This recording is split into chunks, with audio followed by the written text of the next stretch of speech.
Hey, what's up guys and gals? Danny Lennon back with another CSR2 video. So we're going to pull up the cars, go over all the stats, then I'll let you know which one of these cars are actually worth getting and which cars you should avoid because, well, nobody wants to get a car and realize that it's a big old turd taco. So we're going to try and help you decide which one of these is actually going to be the best choice for you. In the free tier, we currently have three choices: the Mustang Dark Horse, the Label Motorsports Corvette Stingray, and the LB Silhouette Toyota GR Supra. When we look at the paid tier, we have the Mustang GTD, the Koenigsegg CC850, and the iSpark Owl. But those are the three cars, not the free cars. Those are the three cars in the paid tier that you have to pay for because they're paid. Anyways, yeah. Alright, so first off, we're going to start off with the Mustang Dark Horse. Now, this is a 5 purple star tier 4 car. This car does about 9.326 in the half mile. It does about 297 miles per hour.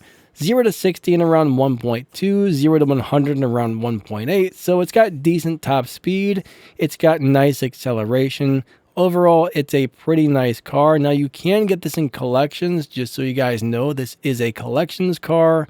I think at one point in time, they give this car out to everybody for free, but of course, you had to be playing at the time they did that to get it. So now you can get this from collections, or you can get it from this particular race pass. And in my opinion, this car on lower upgrades is a pretty decent live racing car. It's not one of the best live racing cars in the game, but I would say it does pretty darn good. I actually really like this car. So let's move on to the next one. So next up on the list, we have the LB Silhouette Toyota GR Supra, and this is actually a pretty nice car. The half mile time is a 7.128, which is not too bad. It does about 398 miles per hour, and 0 to 60 in 0.9, 0 to 100 in 1.4. So it's got good top speed, good acceleration, all around nice times. So it's just an all around nice car. If you like the looks of it, this one is not a bad choice. And as far as a live racing setup, pretty much all of these GR Supras in tier 5 seem to be pretty darn good live racers on lower upgrades. So this does have a nice lower upgrade, low performance point, high evo setup. And this car should do very nicely in live racing. So yeah, that's another good choice. So far, the Mustang and the Supra are both good choices. Let's move on to the next car. Next up, we have the Label Motorsports Corvette Stingray. This car will do a 7.050 in the half mile to do 393 miles per hour, 0 to 60 in around 0.7, 0 to 100 in around 1.0, and those are all pretty good numbers. So all of these cars have actually good stats. Now, does this car have a live racing setup? I need to go double check this one, so let me find out and I will be right back. Okay, we are back, and yes, this car does have a really nice live racing setup. Alright, so all three of these cars run good times. They all have good stats. I mean, they're all really nice cars overall. Now, one thing you do want to think about though is purple star cars, you cannot open crates for keys. Purple star cars always have paid crates. So if your goal is not to spend any money and you want to open some keys to upgrade the car, or open some crates with keys to upgrade the car, I should say, then the Toyota is going to be your best bet because it's the one golden star car. But between the three cars, I mean, they're all really awesome. I mean, the Dark Horse is a tier 4 car, so it's definitely going to be slower. But honestly, out of the three, I think I would go with the Lapel Motorsports first, the Toyota second, and the Mustang third. So that's kind of how I look at it. But one thing to remember is the Corvette and the Mustang Dorkhouse, both of those two cars are available in collections, and the Supra is not. So that is something to think about as well. So if in some ways the Supra is a good choice because key crates instead of paid crates, and you cannot get it in the collections like the other cars. But anyways, let's move on to the paid tier. Alright, so on the paid tier, the CC850 is a car that you can get from collections. The other two are not in collections. And all three of these cars actually have really nice low upgrade live racing setups. And I do have a video on all of these cars if you want to go check them out, how to drive it, how to tune it, how to shift it, how to set it up for live racing, a review, and all kinds of other stuff. But between these three cars right here, let's start off with the Mustang GTD. So this car runs about a 6.923. It does 448 miles per hour, 0 to 60 in 0.7-ish, and 0 to 100 in around 1.2. So this car does have very nice stats. It's pretty decently fast, high top speed, great acceleration. I mean, there's nothing about this car that I don't like other than the fact that Purple Star cars do have paid crates. So, you know, that part kind of sucks, but Ford Fusion parts, very easy to get. This is definitely a nice choice for a car. I mean, there's nothing I can really complain about this one, so it's a pretty decent car. Probably not one of the best cars in the game, but it's definitely a good car. All right, so let's go check out the next one. Next, we are going to take a look at the Aspark L. So that's a 6.7 car in the half mile, maybe 6.8.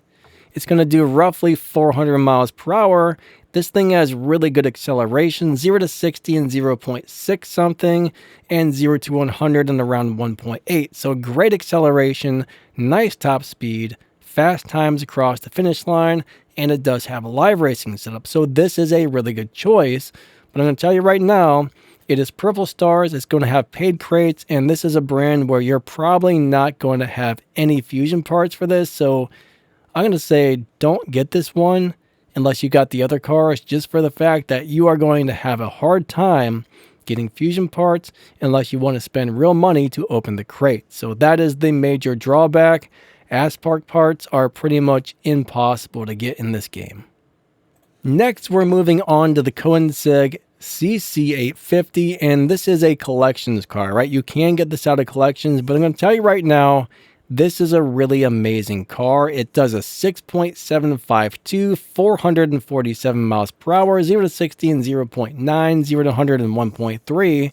All of the stats on this thing look really good. It is a live racing beast. I would say this is probably one of the better live racing cars in the game if set up on one of those low performance point, high evo, low upgrade setups. It is just really nice. I mean, I absolutely love this car, but you can either get it out of collections or you can get it out of here. So if you want to spend your $10 on the race pass, this is an excellent choice if you don't have enough collections tokens to grab this.